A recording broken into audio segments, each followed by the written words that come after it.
माननीय अध्यक्ष जी, जैसा कि 2016 के अंदर भारत सरकार ने एक मॉडल एक्ट लाया था और इस मॉडल एक्ट के अंदर जो टेनेंसी एक्ट था, उस एक्ट को सभी राज्यों के अंदर सर्कुलेट किया और राज्यों ने निश्चित रूप से उन सर्कुलेट को किए हुए उनको कुछ राज्यों ने अडॉप्ट भी किया है और कुछ, क्योंकि ये भूमि और जो संबंध है और कृषि का जो है वो राज्य का विषय होता है और इसके लिए उनको कैसे सपोर्ट देना है, उनको किसानों को सुरक्षा मिले और इसके साथ ही उनके पट्टों को वैध कैसे माना जाए, इस दृष्टि से जो मॉडल एक्ट प्रस्तुत किया है उसके अंदर कुछ राज्य जैसे आंध्र प्रदेश है, उन्होंने अपना एक्ट बनाया है, राजस्थान ने भी अपना एक्ट बनाया है कृषि के लिए और ऐसे ही उत्तर प्रदेश ने भी अपना एक्ट बनाया है।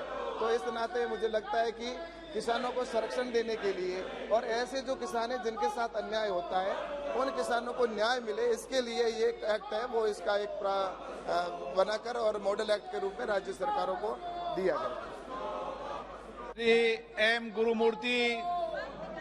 Honorable Speaker, sir, absence of transparency in tie-ups with landlords makes these tenant farmers pay exorbitant and unreasonable payouts in cash and kind. In most cases, it is 50% of produce.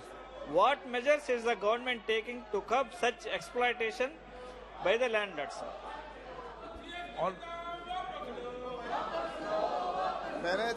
माननीय अध्यक्ष जी, मैंने जैसा कहा कि ऐसे किसान हैं जिनको फसल बोने के बाद में अगर उनके साथ उत्पीड़न होता है तो उनके लिए कानून बना हुआ है और वो कानून के अंदर अगर आते हैं और कानून के दायरे के अंदर वो अगर जाते हैं तो उनको निश्चित रूप से उनका संरक्षण मिलता है और उसके लिए जो भूमि स्वामी है वो भूमि स्वामी अपने जब एग्रीमेंट पहले करता है तो उस समय जो उसकी शर्तें हैं उसके आधार पर वो अगर राज्य का एक्ट है उसके अंदर जाकर अगर न्याय मांगता है तो निश्चित रूप से न्यायालय के द्वारा उन ऐसे किसानों को संरक्षण भी मिलता है और न्याय भी दिया जाता है। संजय जायसवाल जी। बहुत धन्यवाद अध्यक्ष जी। मेरा माननीय मंत्री जी से आपके माध्यम से प्रश्न होगा कि बहुत सारे राज्यों ने प्रधानमंत्री फसल बीमा योजना को नहीं लागू किया है और अपनी योजनाएं हैं पर उनका जो स्टैंडर्ड है वो प्रधानमंत्री फसल बीमा योजना के बराबर का नहीं है। तो क्या सरकार इस बात पर विचार कर रही है कि सभी राज्य के कृषि मंत्रियों को बुला करके यहाँ बैठक करके प्रधानमंत्री फसल बीमा हर राज्य में लागू हो, इसके बारे में क्या कोई विचार सरकार कर रही है?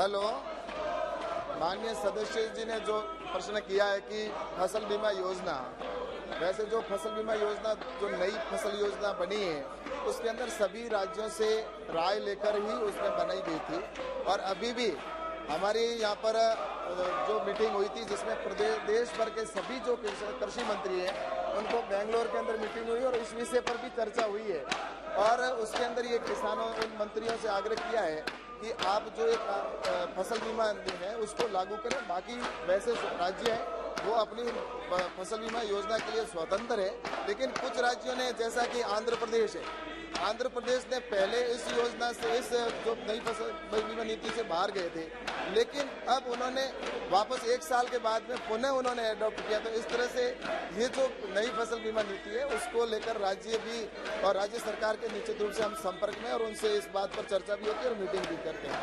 Question number 22 Shri CN Annadurai.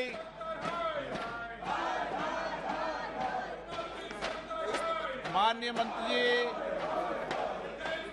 Shri Gajanan Kirtikar ji. Okay, Shri Gajanan Kirtikar ji, Shri SS Pallikam ji, please आज क्वेश्चन 9 श्री मलुक नागर जी।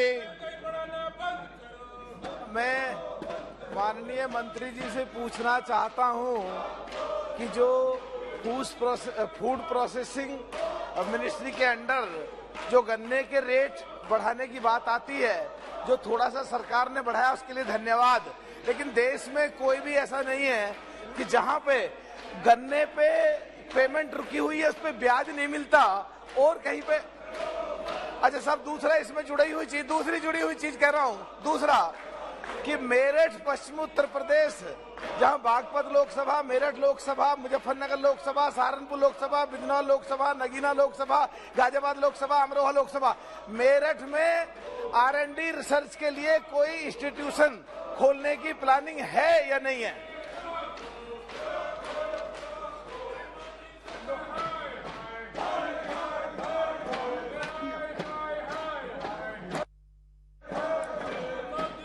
माननीय मंत्री जी जवाब जरूर देगा। जी, इस पर भविष्य में विचार किया जाएगा। ओके, श्रीमती चिंता Anuradha. Thank you, sir. A Center for Excellence with an expenditure of 10 crores in non-thermal processing was recently inaugurated at National Institute of Food Technology, Entrepreneurship and Management, Tanjavur, with an aim to promote next generation technologies and meeting global standards in research and academics in the field of food processing. Does the government propose to establish any such centers in the state of Andhra Pradesh? Thank you, sir.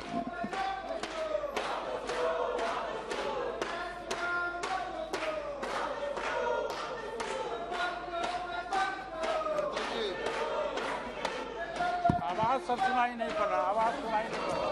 मुझे सुनाई में पड़ रहा है। तमिलनाडु में स्वीकृत परियोजना 81 है, जिसमें मेगा फूड पार्क 1 है, कोल्ड चेन 16 है, मिनी फूड पार्क 11 है, यूनिक 24 है, बैकवर्ड फॉरवर्ड 9 है, लैब 20 है, ऑपरेशन ग्रीन है, जिनका प्रोजेक्ट कॉस्ट 1323 करोड़ रुपया है और स्वीकृत 348 करोड़ रुपया है। Question number 23 Shri Deepak beige. माननीय सदस्यगण, आपने बहुत महत्वपूर्ण प्रश्न लगाया है। किसानों के समर्थन मूल्य पर प्रश्न लगाया है। आप सदन में प्रश्न नहीं करना चाहते, तख्तियां लेकर आ रहे हैं। ये दादा नियमों की किताब लेकर खड़े हैं और नियमों की किताब आपने पढ़ रखी है। ये नियम की किताब, दादा नियम की किताब पढ़ाओ इनको। नियमों के तहत 349 के तहत सदन के अंदर तख्तियां लेकर आना उचित नहीं है। ये परंपरा ठीक नहीं है। आप सदन के अंदर कुछ मर्यादाओं का पालन करो, अच्छी परंपराओं का पालन करो। महत्वपूर्ण प्रश्न आपने लगाया किसानों पर, समर्थन मूल्य पर। बाहर जाकर किसान की बात करते हो, अंदर सदन में किसानों की बात नहीं करते हो। बाहर जाके महंगाई की बात करते हो, सदन के अंदर महंगाई की बात नहीं करते। आपको पिछले सत्र में मैंने महंगाई की चर्चा के अलाउ किया था, आपने चर्चा नहीं की उस पर। ये उचित नहीं है, गलत तरीका ये। नो, आप सदन में चर्चा नहीं करना चाहते। मैं हर विषय पर, हर मुद्दे पर आपको चर्चा करने का पर्याप्त समय, पर्याप्त अवसर देता हूं।